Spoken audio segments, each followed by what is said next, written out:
ছাত্র জনতার অভ্যুত্থানের অন্যতম সংগঠক এবং জাতীয় নাগরিক কমিটির আহ্বায়ক নাসিরুদ্দিন পাটোয়ারি ঝিনাইদহে হামলার শিকার হওয়ার পর সামাজিক যোগাযোগ মাধ্যম এবং গণমাধ্যমে তীব্র ক্ষোভ ও প্রতিক্রিয়া ব্যক্ত করেছেন। হামলার পর তাঁর দেওয়া বক্তব্য এবং এই ঘটনার মূল বিষয়গুলো নিচে তুলে ধরা হলো। ১. হামলার মূল কারণ ও তার বক্তব্য। নাসিরুদ্দিন পাটোয়ারি এই হামলাকে একটি পরিকল্পিত এবং রাজনৈতিক উদ্দেশ্যপ্রণোদিত হামলা হিসেবে অভিহিত করেছেন। তিনি স্পষ্ট ভাষায় জানান, ফ্যাসিবাদী শক্তির পুনর্বাসন চেষ্টা।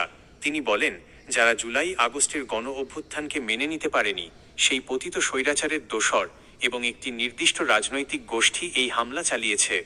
তারা ভাবছে হামলা মামলা করে নতুন বাংলাদেশের আকাঙ্ক্ষাকে স্তব্ধ করে দেওয়া যাবে। ভয় না পাওয়ার ঘোষণা।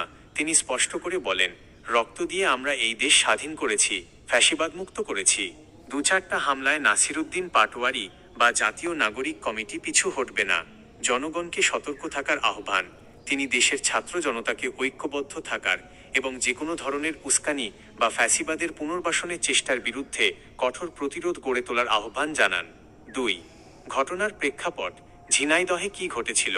জাতীয় নাগরিক কমিটির একটি প্রতিনিধি দল দেশের বিভিন্ন জেলায় সাংগঠনিক সফর ও মতবিনিময় সভার অংশ হিসেবে ঝিনাইদহে অবস্থান করছিল।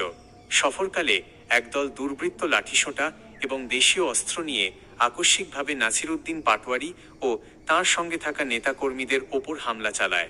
হামলায় নাসিরুদ্দিন পাটোয়ারি সহ কমিটির বেশ কয়েকজন সদস্য আহত হন। ৩. দেশজুড়ে তীব্র নিন্দা ও প্রতিবাদ। এই হামলার খবর ছড়িয়ে পড়ার পর সামাজিক যোগাযোগ মাধ্যম এবং দেশের বিভিন্ন স্থানে তীব্র প্রতিক্রিয়ার সৃষ্টি হয়। বৈষম্য বিরোধী ছাত্র আন্দোলন ও নাগরিক কমিটি, ঢাকা বিশ্ববিদ্যালয় সহ দেশের বিভিন্ন স্থানে বিক্ষোভ মিছিল করা হয়। তারা অবিলম্বে এই হামলার পেছনের মূল হোতাদের চিহ্নিত করে ২৪ ঘণ্টার মধ্যে গ্রেপ্তারের দাবি জানান।